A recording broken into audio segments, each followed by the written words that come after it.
It is now official that the East African Community Peacekeeping Force, also known as EACRF, will leave Eastern Democratic Republic of Congo after December 8th.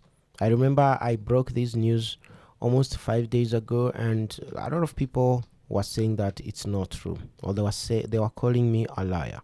But today now that is already confirmed.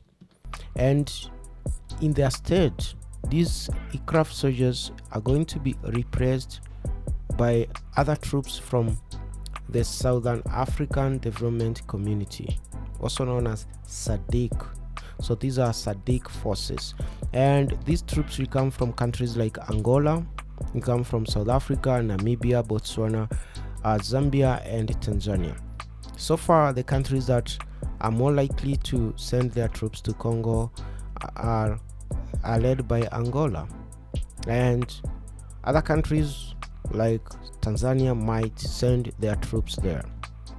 So the financing for the mission, the peacekeeping mission in Congo, is somehow also supposed to come from the United Nations Security Council. So probably the same kitty that they were using to finance the United Nations peacekeepers that were in Congo, who are supposed to leave by the end of this year as well, might be diverted to finance the mission for the SADC. But no one is sure about that so far, because EACRF soldiers led by Kenya, which deployed close to 1,000 soldiers in Goma, hoped to get financing from the UN Security Council.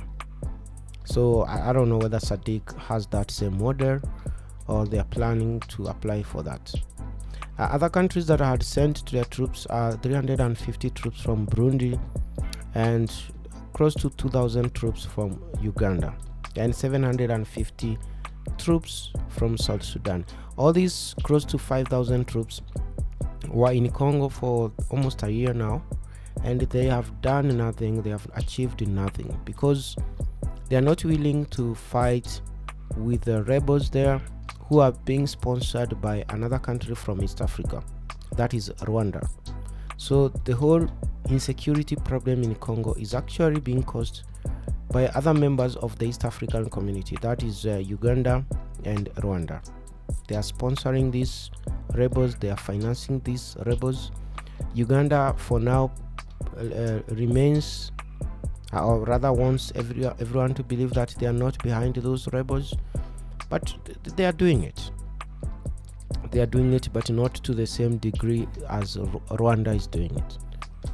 And that's why the Congolese government doesn't want anything to do with the East African troops there, because they are somehow responsible for those problems that are there.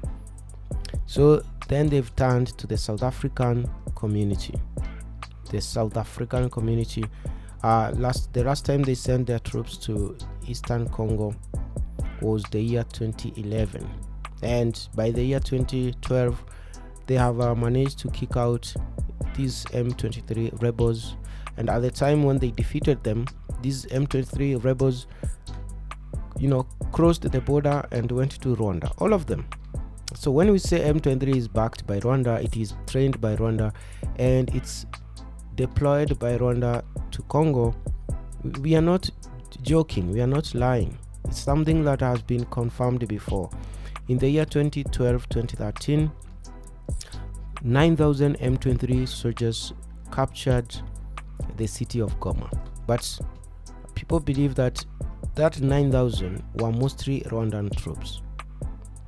And when the US and the international community put more pressure on the president of Rwanda and said that they were going to sanction Rwanda, and also these SADC troops led by South Africa and Tanzania continued fighting these 9,000 rebels in quotes,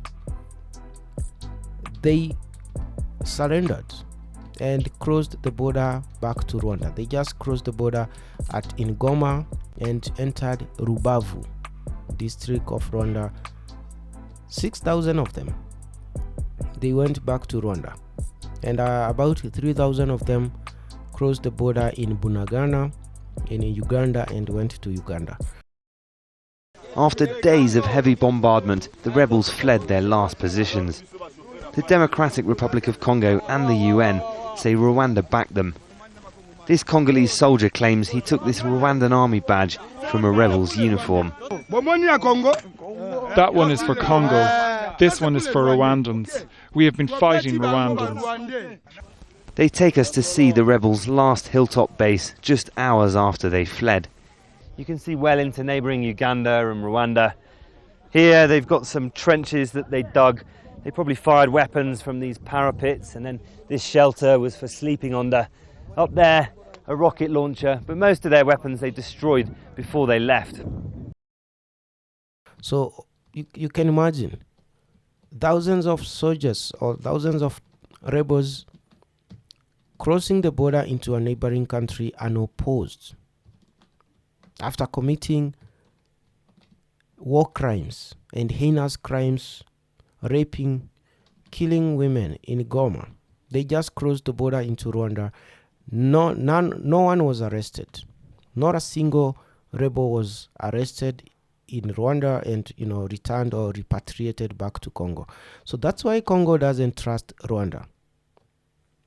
You can imagine, just guys crossed the border, 5,000 of them. That's a huge number.